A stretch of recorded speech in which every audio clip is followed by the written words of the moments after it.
예. 로마서 12장 1절 다시 보시겠습니다. 그러므로 형제들아 내가 하나님의 모든 자비하심으로 너희를 권하노니 너희 몸을 하나님이 기뻐하시는 거룩한 산 제물로 드리라. 이는 너희가 드릴 영적 예배니라. 예, 오늘 본문 내용을 제가 좀 분류를 해봤는데요. 일단 1절은요, 선언입니다. 선언. 산제사, 영적 예배를 하나님이 선언적으로 말씀하신 겁니다. 근데 이제 그러므로로 시작을 했죠. 그러므로라는 말은 앞에 말씀을 쭉 이어서 한 말이에요.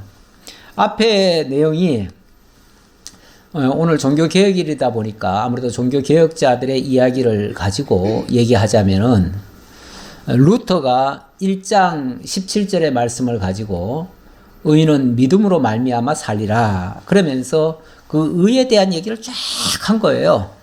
어디까지 왔냐면은 11장까지 그렇게 한 거예요. 그러니까 기독교 진리의 진수를 다 설명한 거예요. 다 설명했어요. 그래 놓고 그러므로 이렇게 시작해요. 그러므로 이제 거기에 너희들의 반응이 나와야 된다 그 얘기예요. 너희들의. 자, 앞에서 얘기는 전부 다 이론적인 얘기였어요. 이론적인 얘기. 그렇죠. 이론적인 얘기가 굉장히 깊이가 있었어요. 성경 전체 진리가 로마서 1장부터 11장까지 다 소개하고 있어요. 그게 믿음을 얘기했고 그 믿음이 정말 이론적으로 지식적으로 그걸 일깨워 준 거예요. 그러므로 이렇게 나오는 거죠. 그러므로.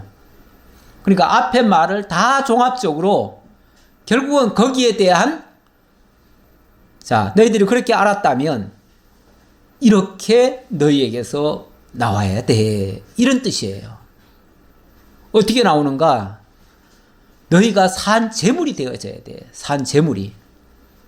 그렇게 산 제물이 되어서 하나님께 드려질 때에 그게 온전히 영적 예배가 되는 거야. 이 말씀이다. 그 말이죠. 그러니까 산 제물과 영적 예배는 뭐 두 얘기가 아니에요. 하나예요. 하나인데 결국 우리가 하나님 앞에 바로 서야 되거든요. 하나님 앞에 우리의 자세가 바로 정립이 돼야 돼요. 그래서 하나님을 만나야 돼요. 그런데 그냥 만나지는 게 아니라 내가 거룩한 산 제물로 하나님께 드려질 때에 하나님과의 진정한 만남이 이루어져 그 말이에요. 그 산 제물이라고 하면 죽은 제물은 우리가 어디서 갖다가 지금 고기 덩어리를 갖다가 하나님 앞에 갖다 드리는 거 아니겠어요? 그거 드리는데 이제 불 태워가지고 어떤 절차를 밟아서 이렇게 드리는 거 아니겠어요? 그게 어느 장소에서 또 어떤 제사장의 손을 빌어서 그래서 어떤 제물을 바쳐서 이렇게 드리는 건데 이제 그런 차원이 아니고 너 자신이 하나님이 거하시는 성령의 전이어야 하고 거기서 너희 자신이 깨끗한 제물이 되어서 너희 자신이 스스로 하나님께 바쳐야 돼. 이 얘기예요. 누가 바치는 게 아니에요. 내 스스로가 하나님 앞에 드려지는 그 내용이라 그 말이죠. 이렇게 선언을 해놓고 2절부터 4절 8절까지는 영적 예배의 세 요소를 소개하고 있다. 이렇게 볼 수가 있습니다. 그 가운데 첫 번째가 영적 예배의 제1요소가 2절입니다. 너희는 이 세대를 본받지 말고 오직 마음을 새롭게 함으로 변화를 받아 하나님의 선하시고 기뻐하시고 온전하신 뜻이 무엇인지 분별하도록 하라. 이렇게 얘기하고 있네요. 이제는 구약 시대처럼 어떤 재물, 돈, 이런 걸 가지고 지금 하나님 앞에 드려지는 게 아니고 너희 마음이 바뀌어져야 돼. 너희 마음이. 어떻게 바뀌어져야 되는가? 우리가 기본적으로 이 세상에 지금 속해 있잖아요. 세상 거를 바라보고 있고 세상 거를 추구하고 있고 세상을 따라서 가고 있는 거죠. 세상 모든 사람이 가는 방식대로 우리가 지금 살고 있는 거죠. 거기서부터 너희는 이 세대를 본받지 말고 이렇게 시작합니다.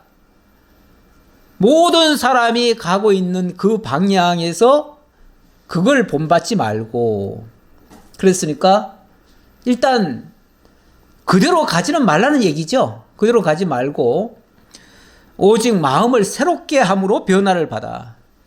마음이 완전히 바뀌어야 된다는 뜻이잖아요. 그러니까 이제는 우리의 생각이 땅에 머물지 말고 하늘에 속하는 걸로. 그래서 이제 새 사람에 대해서 성경이 또 다른 부분에서 얘기할 때 보면은 우리의 이제 푯대가 이 땅의 것이 아니고 이제 하늘에다가 푯대를 두잖아요. 하늘 푯대를 두고 이제 땅의 것을 바라보는 것이 아니라 저 위의 것을 바라보고 우리의 방향이 완전히 달라지는 거예요. 이 상태에서 하나님의 뜻을 발견할 수 있다는 거예요. 사실 이 땅의 거는 아무리 봐도 온전한 게 없고요. 또 우리가 본받고 가야 될 만한 것들이 사실은 없습니다. 수없이 이 물질적인 걸 가지고 신앙의 기준으로 삼고 또 그걸 또 간증이라는 이름으로 하는 사람들이 많은데 그건 어디까지나 땅의 것들이에요. 근데 우리 하나님께 속한 것들은 땅의 것들이 아니에요. 그렇다고 땅의 것을 배제하라는 얘기는 아니에요. 저 위의 것을 바라보면서 땅에 대한 생각을 바꾸는 거예요.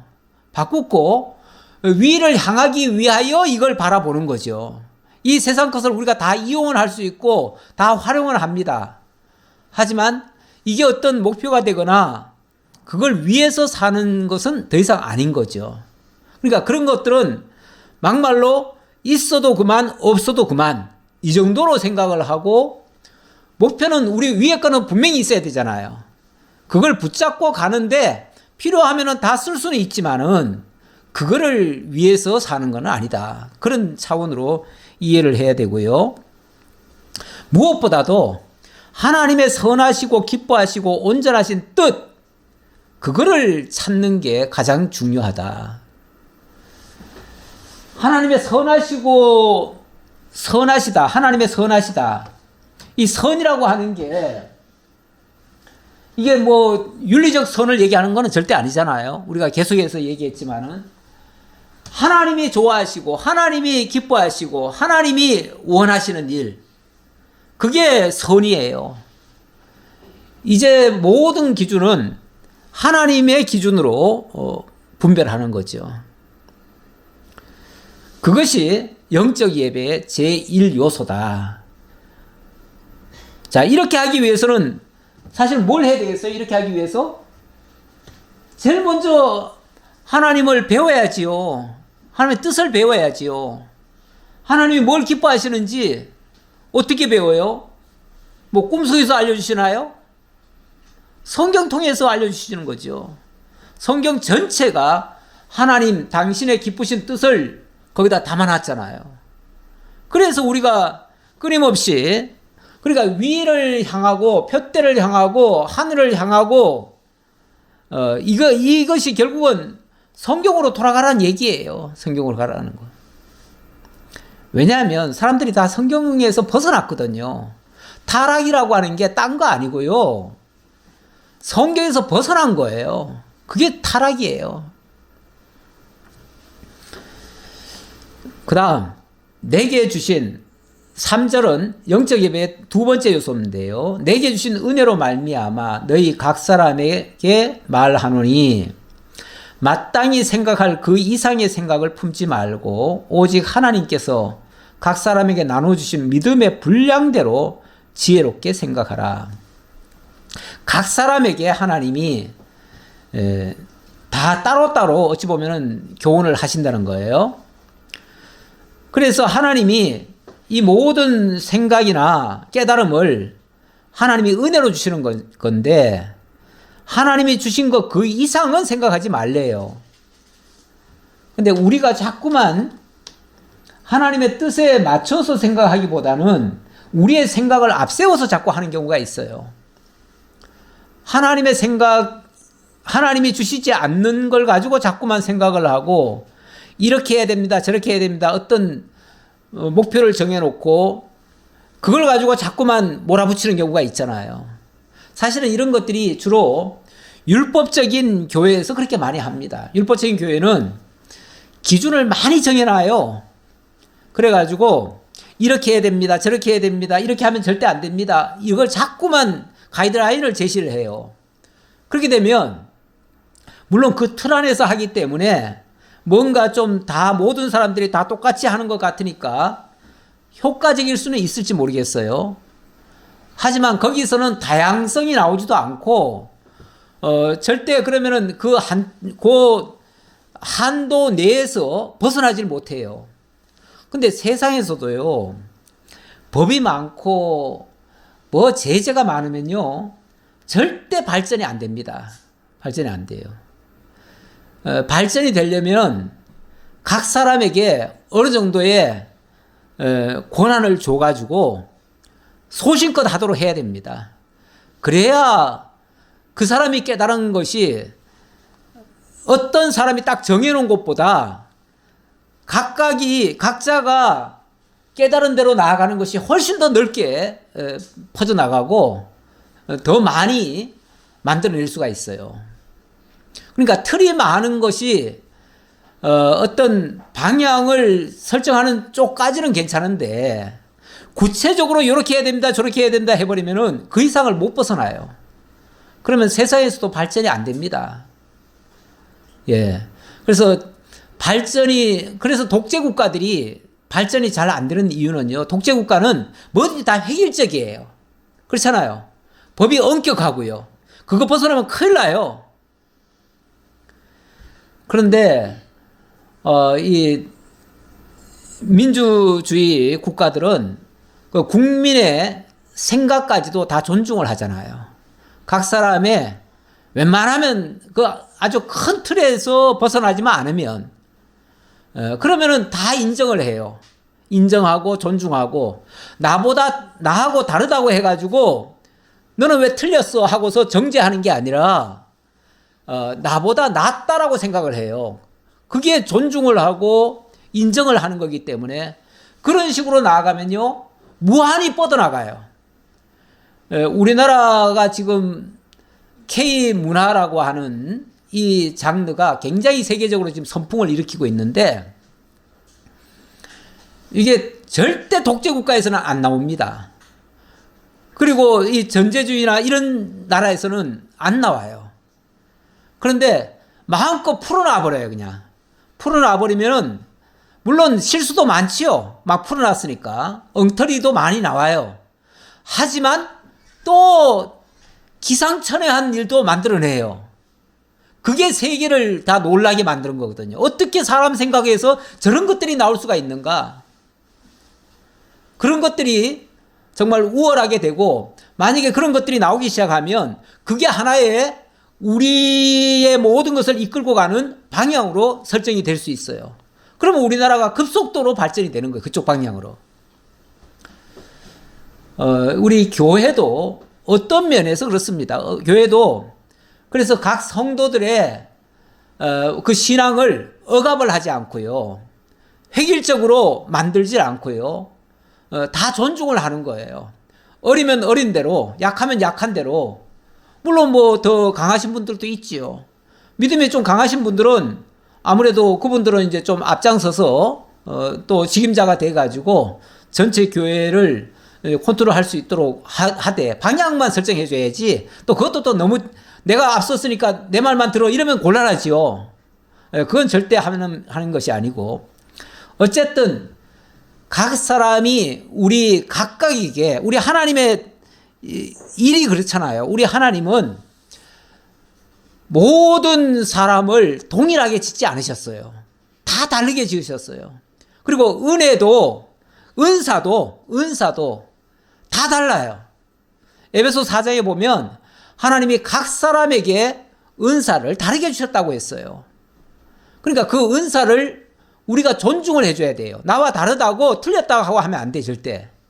그러니까 어떤 사람이 무슨 의견을 하더라도 나와는 좀 다르지만은 그 나름대로 하나님께서 뭐 필요해서 저렇게 깨닫게 하셨구나, 이렇게 생각을 하고 존중을 해주면 그게 더 우리가 생각했던 거 이상으로 나올 수가 있어요.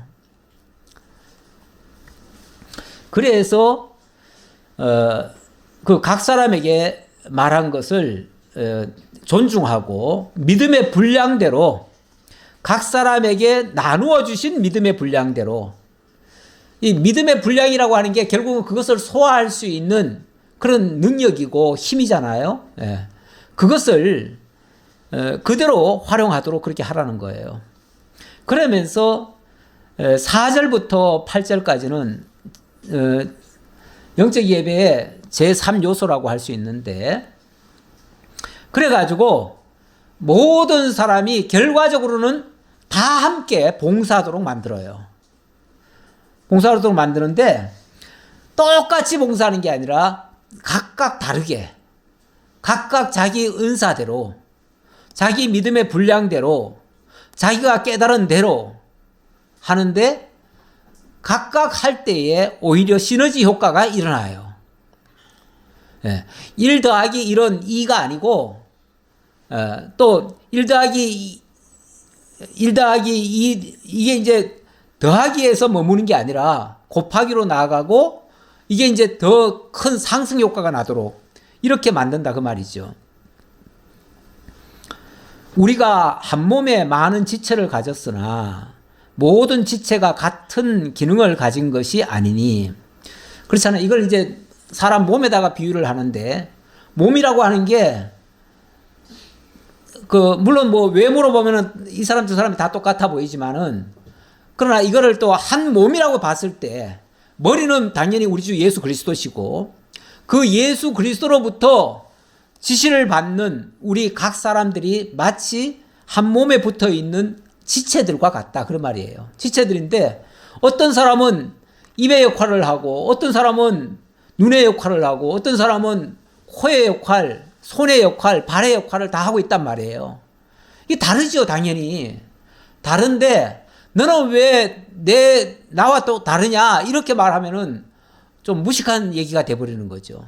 하나님이 다르게 만들어 놨는데, 다른 역할을 하라고 만들어 놓은 건데, 그거를 존중하고 인정하는 것이 하나님께서 이 몸을 세워가기 위해서 한 기능과 똑같다, 그런 얘기죠. 그게 하나님의 뜻에 부합하다, 그 말이죠.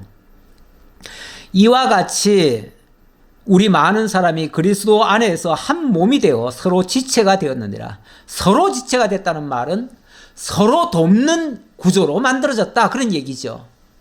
우리 지체가 서로 연결돼 있어요. 서로 연결돼 가지고, 사실 우리가 이제 최근에도 이 아프신 분이 계시는데 어디를 하나 다쳐놓으면요, 그 자리만 아픈 게 아닙니다. 온 몸이 다 아파요. 나중에 하면 머리가 지끈지끈해져요. 제일 머리 아프신 분은 우리 주님이실 거예요. 우리 주님이 각각 역할을 제 역할을 잘 하라고 그랬더니 어찌 보면 그 역할을 지금 제대로 못 해가지고 전체에게 지금 피해를 주고 있는 거예요. 그렇죠? 그런데 자기 역할만 잘하면은 전체 몸을 또 보양을 해줘요. 그러니까 결국은 자기 역할이 매우 소중하고, 자기 분수를 아는 게 매우 중요하고, 자기 역할에 걸맞게 일하는 것이 결국은 몸을 세우는 거예요. 한 나라에서도 그렇습니다. 지극히 보잘것없는 일을 하는 사람은 가치 없는 일을 하고, 저 높은 자리에 앉아가지고 그냥 권세를 휘두르는 사람은 굉장히 큰 일을 하는 것 같지만은 사실은 똑같아요. 전체 이 나라를 세워가는데 이 역할도 필요하고 이 역할도 필요해요. 만약에 이 역할이 없으면요, 이 역할이 제대로 기능을 못해요. 그리고 여기서 만약에 반기를 들어보세요. 이게 뭐가 제대로 되겠나? 안 되죠. 그러니까 서로가 각자의 역할에서 일하는 것을 존중하고 그게 정말 귀한 줄 알아야 돼. 어떤 면에서 그래서 청소부 하시는 분이나 대통령이나 사실은 월급이 똑같아야 맞아요. 동의해 주신 분이 있어서 감사합니다. 사실은 어느 직이라고 해가지고 가치 없고 어느 직이라고 더 귀한 게 아니에요. 이게 원래 우리 기독교 정신이에요. 그래서 칼빈은 뭐라고 그랬냐면은 직업에 정말 기천이 없다. 정말 하찮은 직업도 성스럽다 그랬어요. 성스럽다. 성스럽다는 말은 하나님의 그 고유한 직분으로서 너무너무 거룩하다 그런 얘기예요. 거룩하지 않은 직임이 하나도 없어요. 그러면 자기 역할에 충성스럽게 했을 때 그때 하나님 뭐라고 그러시냐면 착하다 충성된 종아 네가 작은 일에 충성하였으니 내가 큰 일을 맡기리라 이렇게 얘기하시거든요. 그러니까 우리가 각자가 맡은 일이 어찌 보면 지극히 작아 보이지만 그게 하나님 앞에서 너무나 거룩한 일이고 자기가 아니면은 나라가 안 돌아가요. 내가 아니면은 우리 가정이 안 돌아가고 우리 가정이 아니면 우리 나라가 안 돌아가고 우리 나라가 아니면 세상이 안 돌아가요. 이렇게 어찌 보면 자기 하는 일에 자부심을 가지고 할 필요가 있어요. 근데 이게 정말 기독교 정신에 의해서 그렇게 되는 거거든요. 그렇게 그 역할을 할 때에 그게 하나님 앞에서의 자기 임무를 완수하는 것이고 그게 하나님 앞에서의 영적 예배의 한 요소로서 작용하고 있다. 그 얘기예요. 그래서 우리에게 주신 은혜대로 받은 은사가 각각 다르니 은혜대로 받은 은사가 다르다. 은사란 말은 은혜의 선물이란 얘기예요. 은혜의 선물. 은혜의 선물이면은 이게 내가 창조해낸 게 아니고 하나님이 나한테 특별하게 그 일을 감당할 수 있는 힘을 주신 거예요. 그런데 이 은사를 받은 사람의 특징은 뭐냐면요. 그 일이 결코 어렵거나 그 일이 결코 싫거나 이러지를 않습니다. 은사라고 하는 것은요. 자기가 굉장히 잘할 수 있는 분야이기도 해요. 그래서 잘할 수 있는 일을 자기가 하게 되어지면요. 보람도 있고요. 그 가치도 느끼고요. 그리고 그거에 대한 굉장한 자부심이 있어요. 이렇게 하면은 그걸 즐겁게 여기며 할 수 있어요. 근데 다만 우리가 이제 불만을 자꾸 갖는 경우가 있지요. 그거는 내가 이렇게 했는데 거기에 따르는 존중도 받아야 되고 인정도 받아야 되는데 사회가 나에 대해서 그만큼 인정을 안 해줘요. 예를 들면 인정을 안 해줘요. 어떤 사람은 어떤 높은 자리에 있다는 이유만으로 아래에서 무슨 일을 했는데 다 그 공로가 그쪽으로 갈 수도 있고요. 어떤 사람은 기껏 했는데 이름 한 줄도 안 나와. 누가 했는지도 몰라. 아무도 안 알아줘요. 나중에 월급도 쥐꼬리만큼 받아. 그러니까 이 사람이 이 일을 하면서도 거기에 대한 보람을 못 갖는 거죠. 그러니까 우리 기독교 정신에 의하면 모든 직업은 동일하고 모든 역할은 다 소중하고 그래서 모든 사람이 인정을 받고 또 그만큼 대접을 받아야 맞아요. 간혹 왜 최저임금 선정할 때 그런 거 가지고 얘기하잖아요. 뭐 한 시간에 10,000원을 넘기느냐 안 넘기느냐 그거 가지고 얘기를 하는데 어떻게 노동자가 10,000원 이상씩을 받으려고 그래요. 느낌상 그런 식으로 생각을 해요. 그런데 어떤 사람은 1시간 일하면서 막 몇백만 원씩 받는 사람도 있잖아. 저 어디 높은 데 있는 사람, 별천지에 있는 사람. 왜 그 사람하고 이 사람을 이렇게 차이를 둬요? 그게 맞는 얘기인가요? 왜 이 사람은 왜 10,000원 이상을 절대 받으면 안 돼? 근데 그 중에 가끔 보면은 뭐 그런 사람들 중에서도 가끔 많이 받는 사람이 있긴 있어. 그런 사람은 또 기종 노조라고 해가지고 막 또 비판을 해요. 아니 그만큼 역할을 하니까 받는 건데 그걸 가지고 어떻게 저 하층민이 그렇게 받을 수가 있어 이렇게 나온다고요. 이 생각 자체가 건전한 생각은 아니에요. 이거는 일종의 카스트 제도 같이 저 인도에 보면은 원래 인간은 다 네 계급으로 나뉘어져 있잖아요. 저 하층민은 절대로 불가민 천족인가 그들은요 절대 보통 사람들과 같이 어울려 살아도 안 되고 그들은 좋은 집에 살아도 절대 안 되고 좋은 가구를 가져도 안 되고 좋은 음식을 먹어도 안 돼 그 사람들은. 그런데 저 위에 있는 사람은요 항상 금방석에 살아야 돼요. 이거는 아예 사람을 그렇게 구별해 놓은 건데 절대 우리 하나님이 그렇게 사람을 구별해 놓지 않았어요. 물론 역할은 다 달라요. 다른데 그거를 우리 인간들끼리 함부로 판단을 해서 정죄를 하면 그거는 예배자의 모습이 아니에요. 하나님 앞에서의 예배자란 말은 오전에도 말씀드렸지만 정말 하나님 앞에서의 자세예요. 하나님 앞에서 그야말로 코람데오 자세예요. 하나님 앞에서. 우리가 지금 모든 사람이 하나님 앞에 있어요.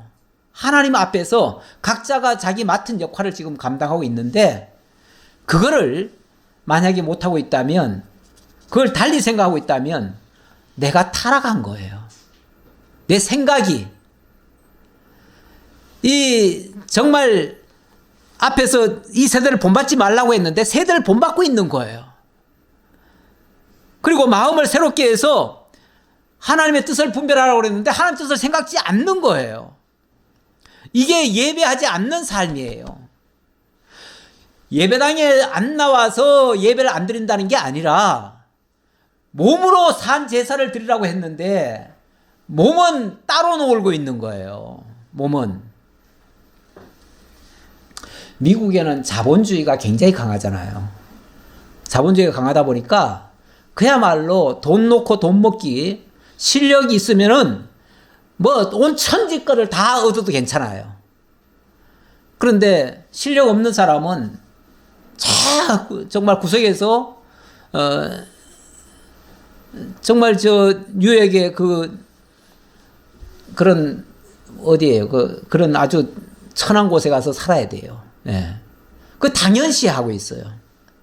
그러다 보니까 기독교인들이 사실은 그 생각을 또 많이 가지고 있더라고요, 보니까. 그 생각을. 근데 이거는 어찌 보면 구약적 개념에서 뭐 예를 들어서 하나님 잘 섬기면 복 받아가지고 모든 것을 다 누리고 머리가 될지언정 꼬리가 되지 않고 항상 윗자리에 가고 이런 식의 개념으로 생각하고 있는 거지. 저 하나님의 지금 본뜻하고는 거리가 너무 먼 것 같아요. 그러니까 우리 기독교가 나는 이것도 기독교의 타락의 모습이라고 봐요. 이건 하나님 앞에서의 예배 자세는 아니다. 이렇게 보여져요. 자, 어쨌든 하나님께서 우리에게 각자에게 주신 은혜대로 받은 은사가 각각 다르다. 은사는 은혜의 선물이에요. 이게 다 하나님이 선물로 주신 것들이에요. 그래서 혹 예언이면 믿음의 분수대로 혹 섬기는 일이면 섬기는 일로, 혹 가르치는 자면 가르치는 일로, 혹 위로하는 자면 위로하는 일로, 구제하는 자는 성실함으로, 다스리는 자는 부지런함으로, 긍휼을 베푸는 자는 즐거움으로 할 것이니라. 자, 이 말, 자, 어떻게, 다 봉사예요. 다 봉사. 이 모든 게 다 봉사입니다. 다 봉사인데, 요 부분에 결론적으로 말하면, 이 봉사들을 뭘로 하라고요? 즐거움으로 하라, 즐거움으로. 즐거움으로 하라. 봉사를 어거지로 하면 안 되죠. 봉사를 하는데 너무 힘들다 하면은 조금 억지로 하는 모습이기도 합니다. 그런데 즐겁다는 것은요, 그 일에 대한 가치를 알고요, 그 일이 정말 하나님 앞에서야 하는 일이라고 생각을 하고요, 정말 그 일이 하고 나면 신나는 거예요. 그러니까 즐거운 거예요. 봉사하고 즐거운, 그러니까 봉사라고 하는 게 원래가 그냥 순수하게 봉사하시는 분들 보면요, 정말 즐겁지 않으면 못합니다. 절대로. 심한 봉사는요, 막 문둥촌에 가가지고 손발을 다 닦아주고 그런 분도 있잖아요. 문득 생각나는 게 하나 있네요.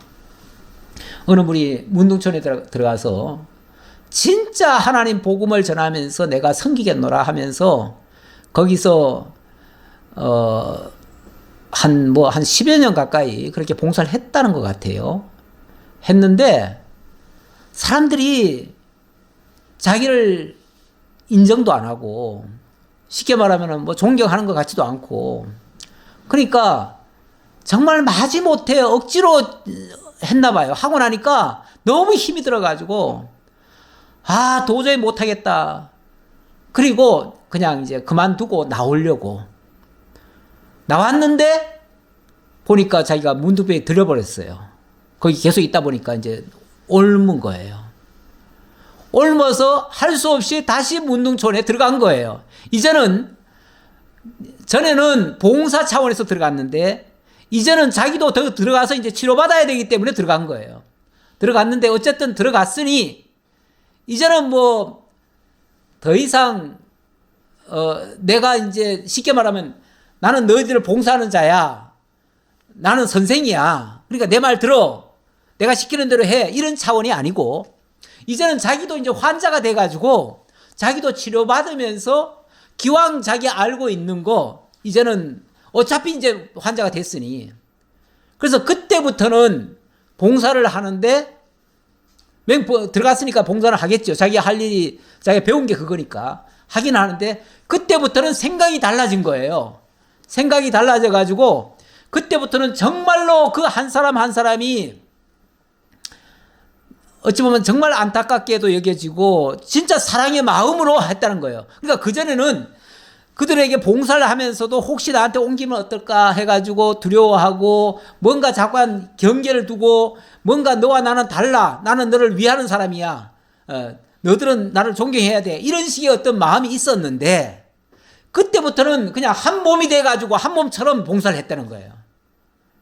그랬더니 나중에는 너무너무 존경을 하고 그 안에 있는 사람들이 그렇게 따라가지고 이제 고르기 전에 자기가 그만둘 때 무슨 생각을 했냐면 내가 이렇게 봉사를 했는데도 하나도 열매가 안 맺힌다.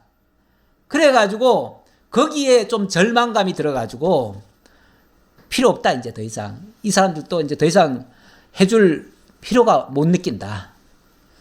해도 고마운 줄도 모른다. 막 이런 식으로 생각했던가 봐요. 뭐 섭섭함이 자꾸 있었던가 보죠. 근데 그 뒤에는 자기가 그런 입장이 되니까 진심으로 하게 된 거예요. 그랬더니 나중에 모든 사람들이 그냥 너무너무 존경을 하고 존중을 하더라는 거예요. 그 뒤에 그들 중에서 많은 열매가 맺혔다.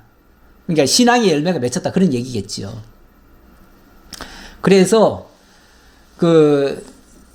봉사자로 와서 한 10년 동안은 아무런 소득이 없었는데 자기가 직접 환자가 되어서 그들과 같이 뒹굴면서 한 일은 그렇게 많은 열매를 맺고 그들이 다 예수께로 돌아오고 이런 열매가 맺혀지더라. 이런 간증을 했다는 얘기를 내가 누군가에 들었어요. 네. 그게 진심인 것 같습니다. 우리 성경이 지금 영적 예배를 가르치면서 바로 그런 모습을 지금 얘기하는 것 같아요. 그래서 각각 하는데 어떤 의무감이나 자기 공명심이나 이런 걸로 하지 말라는 거예요. 이런 걸로 하지 말고 다 하나님이 주신 그걸로 하라는 거예요. 완전히 그들과 함께 하라는 거예요. 그러면서 이제 9절로부터는 사실 두 번째 시간에 이제 하려고 준비했던 건데 두 번째 시간은 그 영적 예배의 실제를 얘기하는 겁니다. 실제를 얘기하는데 9절로 11절에 보니까 사랑에는 거짓이 없다고 합니다. 9절 보죠. 사랑에는 거짓이 없나니. 그렇죠. 거짓, 위선, 이렇게는 그게 사랑이 전달이 되지 않지요. 인간은 영물이라서요. 사실은 그걸 다 느낀다고 그래요. 어떤 사람이 어떤 마음 자세로 어떻게 하느냐가 다 느껴진다고 그래요. 그러니까 우리가 정말로 진심이 없는 상태에서 뭘 하면요. 그야말로 외식 같은 얘기가 돼버리고 전혀 그 동질감을 안 주는 거예요. 예, 사랑엔 거짓이 없다고 합니다. 악을 미워하고 선에 속하라. 예, 악, 선, 선과 악. 선과 악이라고 하는 것은 하나님, 그러니까 도덕적 선악으로 생각하지 마시고 하나님이 기뻐하시는 일과 하나님이 싫어하시는 일. 하나님이 싫어하시는 것은 뭐 하라고요? 미워하래요. 우리가 미운 일은 어떻습니까? 멀리 하잖아요. 경계를 하고. 그런 것들은 그냥 용납하는 차원이 아니고 그런 것들은 아예 우리가 거리감을 두고 정말 하나님이 싫어하는 거라면 그 말이죠. 하나님이 싫어하는 거라면 우리가 그 정도로 미워할 정도로 멀리하고 하나님이 좋아하시는 거, 하나님이 기뻐하시는 일 거기에 속하라. 그래서 형제를 사랑하여 서로 우애하고 형제를 사랑하여 그러니까 형제에게 다가갈 때 우애라는 말은 원래 형제 간의 사랑을 우애라고 얘기를 하지요. 정말 한 몸에서 나온 원래 필라델피아라고 하는 말이 필로스에서 나온 말인데 그게 형제 우애거든요. 우애적 사랑. 그런 한 태에서 태어난 그 형제처럼 그런 식의 사랑하라는 얘기예요. 그렇게 하면서 존경하기를 서로 먼저 하며 남이 왜 나를 존중 안 해주냐라고 생각을 하는데 내가 존중을 하면요 상대방도 그 존중이라고 하는 게 나옵니다. 내가 무시하면요 상대방도 어떻게 알아요? 내가 무시하는 거를. 그래서 그 사람도 결국은 날 무시하는 거예요. 그러니까 내가 무시를 당한다고 하는 것은 왜 사람들이 나를 무시할까? 왜 사람들이 나를 미워할까? 내가 그를 사랑하지 않기 때문에 그에게서 그런 반응이 나올 수밖에 없는 거예요. 그렇게 우리가 생각을 해야 우리 자신을 고치게 될 것이고 물론 처음에는 경계 삼아 그럴 수도 있긴 있어요. 하지만은 우리가 진심으로 대하면은 한 번, 두 번은 경계하다가도 그 다음부터는 우리를 존중할 수가 있습니다. 그러니까 모든 사람을 존경하는 게 매우 필요한데 우리에게서 정말 제일 아쉬운 장면들이 존경심이 많지 않습니다. 특히 우리가 소위 성경을 전체적으로 우리가 지금 배우고 있잖아요.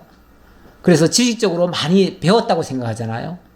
많이 안다고 이렇게 생각하시는 분들이 크게 착각을 하는 게 남들을 다 어떻게 보냐면 나보다 못한 사람으로 봐요. 너는 이 정도도 모르지 나는 이거 다 알아. 이런 식의 생각을 할 수도 있어요. 이렇게 되면은 일종의 영적 교만이 될 수도 있어요. 이거는 아니 남이 나보다 낫다고 생각해야 존경심이 나오는데 나보다 못하다고 생각하면 존경이 아니라 깔아뭉개는 생각이 나와버려요. 은연중에 우리에게서 그런 것이 나올까 봐 사실은 제일 겁나요. 겁나는데 알게 모르게 이 지식을 많이 자랑하시는 분들이 그런 생각을 가지고 있어요. 심지어는 우리 안에서조차도 우리 예를 들어서 말씀운동 안에서조차도 나와 생각이 조금 다르거나 지식적으로 조금 다르게 깨달으면요 존중을 하는 게 아니라 내가 미처 깨닫지 못한 것을 깨달았네 이렇게 생각하는 게 아니라 저 사람 왜 자꾸 다르게 얘기해? 틀려. 저 사람 이런 식으로 해서 자꾸 무시를 하는 경향이 있어요. 이거는 나는 큰 패단이라고 봅니다. 이거는 굉장히 안 좋은 자세예요.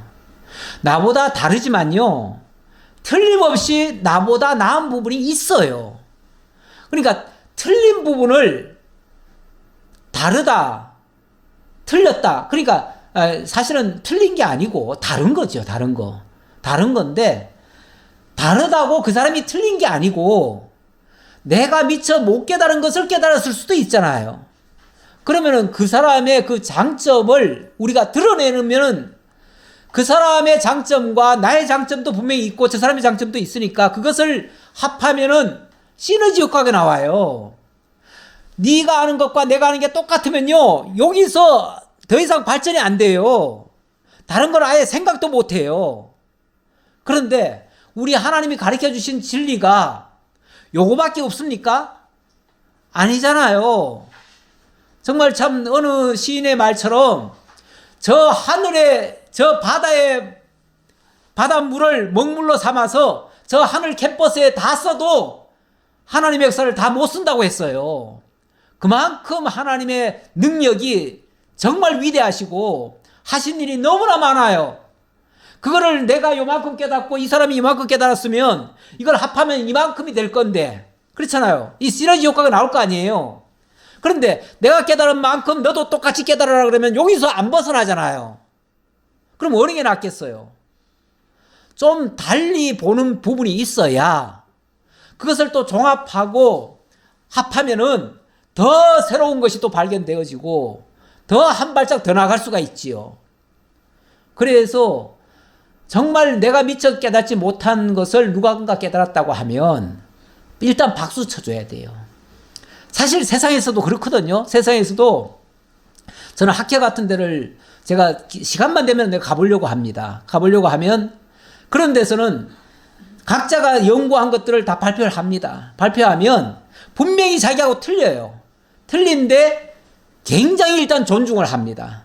존중을 하고 혹시 틀린 게 있으면 일단 질문을 합니다. 질문을 하고 해결이 안 되면 그때 가서 이거 틀렸다라고 얘기해도 안 늦어요. 그렇죠? 네. 일단은 서로 배우려고 하는 자세가 중요합니다. 배우려고 할 때에 그 사람이 나보다 낫다라고 인정이 되는 거예요. 나보다 나아야 존중감이 있지요. 자, 그래서 서로 존경하기를 먼저 하며 서로 먼저 하래요. 서로. 네. 그러니까 네가 날 존중하지 않잖아. 그러니까 나도 너 존중 안 하겠어. 이게 아니고 그 사람 존중 안 하더라도 내가 먼저 존중하면 그 사람도 생각을 바꿔요. 바꾸게 돼 있습니다. 사람은 어떻게 보면 케이스 바이 케이스예요. 어떤 사례냐에 따라서 반응이 달라요. 네. 인상 보고도 달라지는데. 그렇잖아요.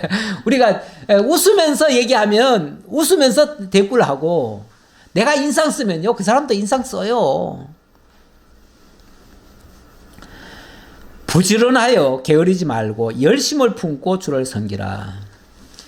우리 신앙은요, 한번 아는 것으로 끝난 게 아닙니다. 그리고 다 알 수도 없고요. 끊임없이 알아야 됩니다. 이 부처의 말 중에 오늘 오전에 부처 얘기를 했으니까 부처의 말 중에 성경은 기본적으로 너무나 쉬운 내용이다. 그래서 우리가 정말 하나님이 주신 마음으로 귀를 열어서 듣고 받아들이면은 이해 못할 게 없다. 그런데 모르는 게 있고 정말 이해할 수가 없다면은 우리 하나님께서 열심내라고 그렇게 하신 것이다. 네. 그러면 아니 모르는 게 있는데 모르는 게 있어야 뭘 해요? 사람은? 모르는 게 있어야 배우려고 하지요. 다 안다고 생각하는 순간 큰 함정에 빠집니다. 안다고 하는 자는, 섰다고 하는 자는 뭐 하라고 그래요? 넘어질까 조심하라. 다 알았다는 자는 더 이상 올라갈 데가 없어요. 그러니까 이제 그 다음 단계는 내려오는 수밖에 없고 떨어지는 수밖에 없어요. 그 사람은 다 알았다고 하면요, 끝난 인생이에요. 끝난 인생. 우리 하나님은요, 어떤 면에서 굉장히 쉬운 말씀이지만 어떤 부분에서는 막히게도 하셔요. 왜요? 막혀야 뭘 하니까요? 배우려고 하지요. 그리고 겸손하게 누군가에게 물어라도 보지요. 물어라도 보고 그 사람이 만약에 답을 주면은 그 사람을 존경할 거 아니에요. 그래서 함께 서로 묻고 하면서 내가 모르는 걸 배우고 남이 모르는 걸 가르쳐도 주고 이렇게 서로 하는 것이 이게 진짜 우리 성도의 마땅한 자세고 그게 하나님 앞에서의 자세예요. 그렇게 하는 것이 하나님을 온전히 예배하는 모습이다. 그런 얘기예요. 그래서 우리 하나님이 절대 우리 게으른 거 제일 싫어하셔요. 하나님이. 안 배우려고 하는 거 하나님이 싫어하셔요.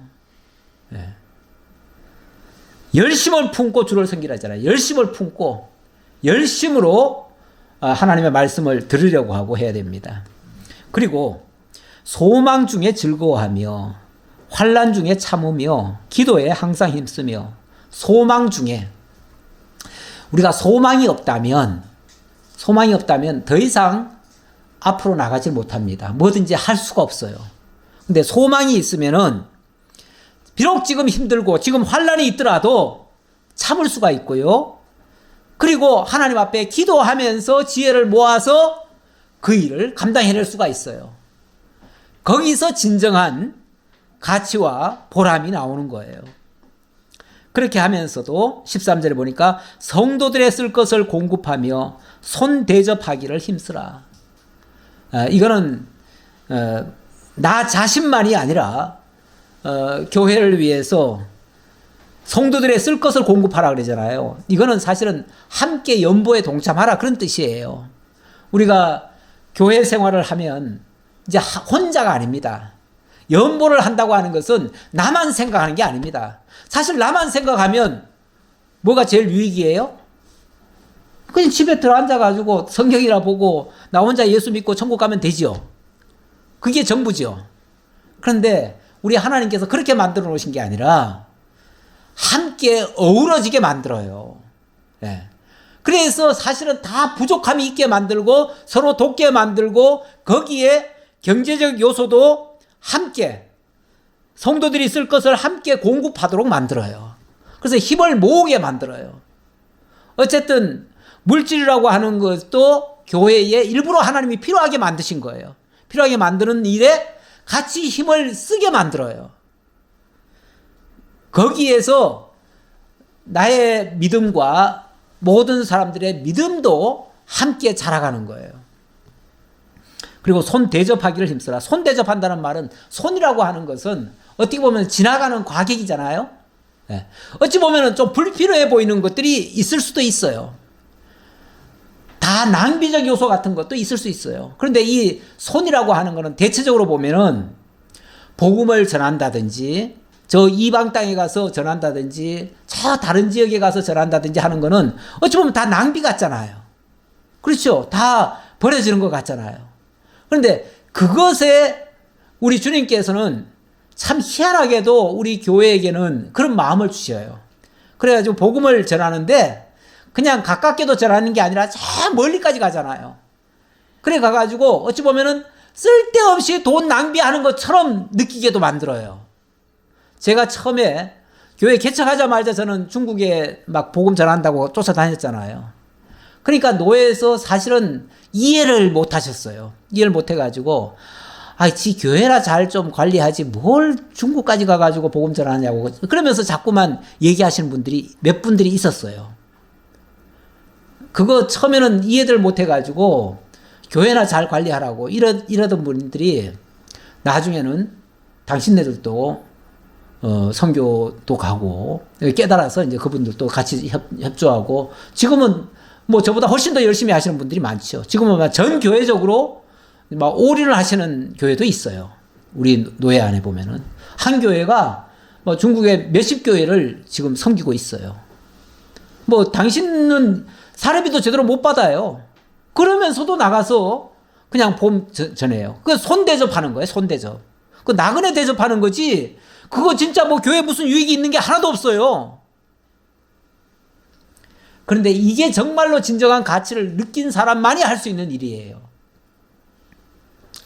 그리고 좀 더 적극적으로 너희를 박해하는 자를 축복하라. 축복하고 저주하지 말라.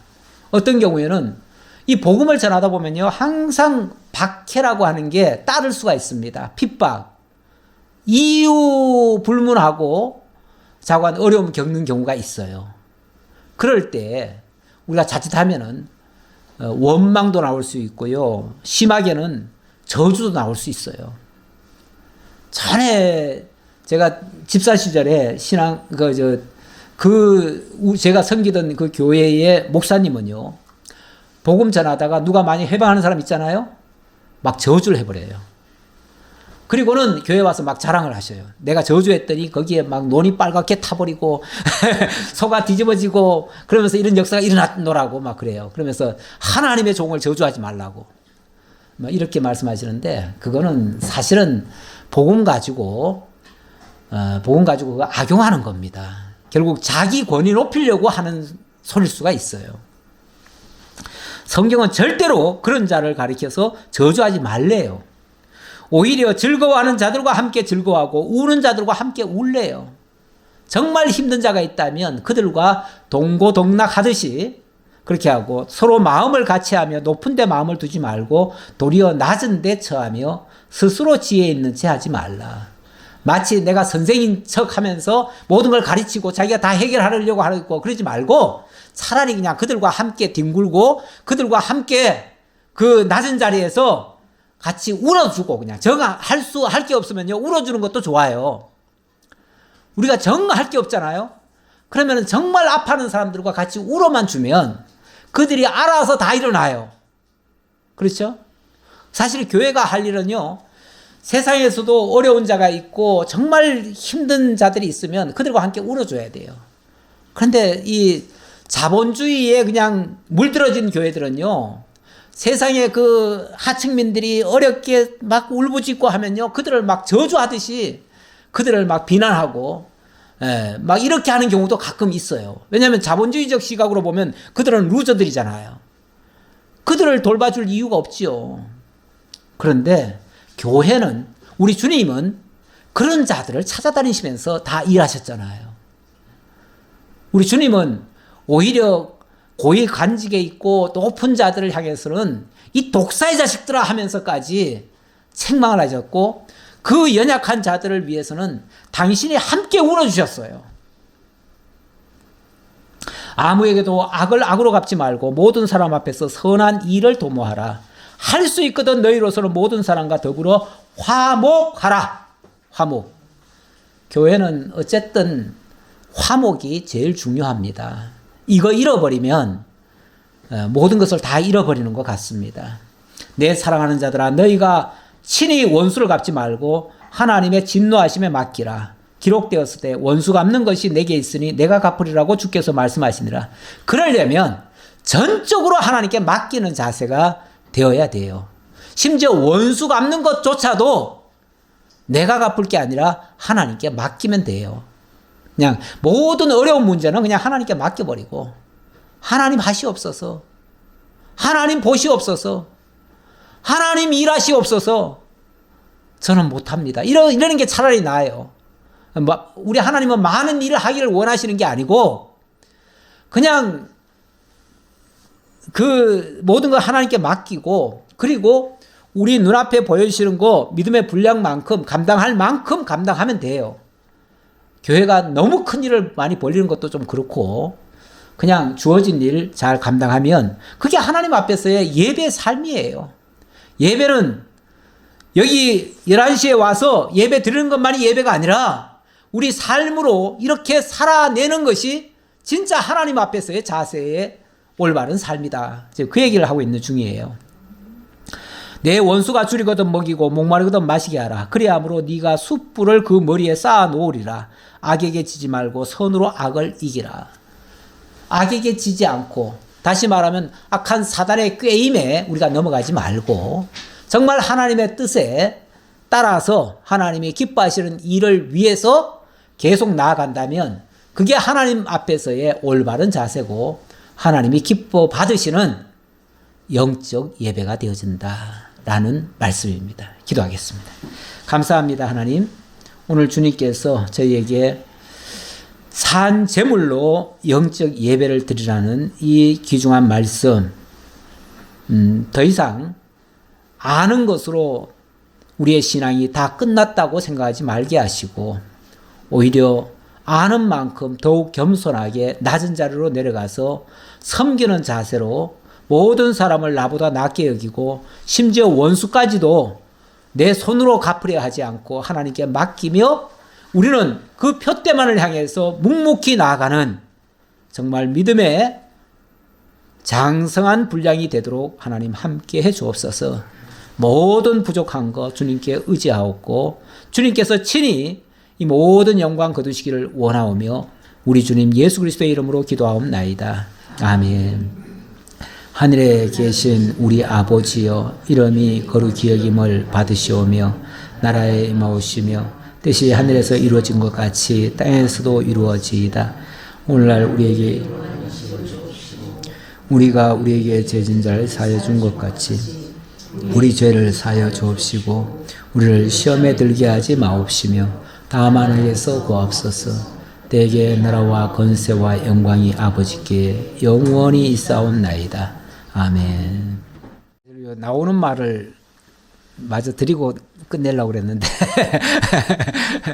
나오는 말 이거 하나만 그냥 잠깐만 설명만 잠깐 드려볼게요.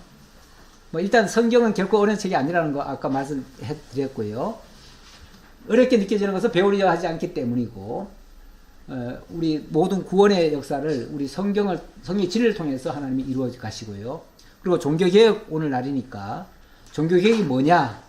원형으로 돌아가는 건데 모든 게 너무 많이 틀어져 있어요. 이걸 하나님의 그 원래대로 되돌아가는 거예요. 우리는 개혁교회고요. 여기에 근거한 우리가 개혁교회입니다. 개혁교회고 프로테스탄트라고 합니다. 프로테스탄트라는 말은 원래 그 단어 자체는 저항하는 사람들이라는 뜻이에요. 이거는 가톨릭주의자들이 쓴 말이에요, 사실은.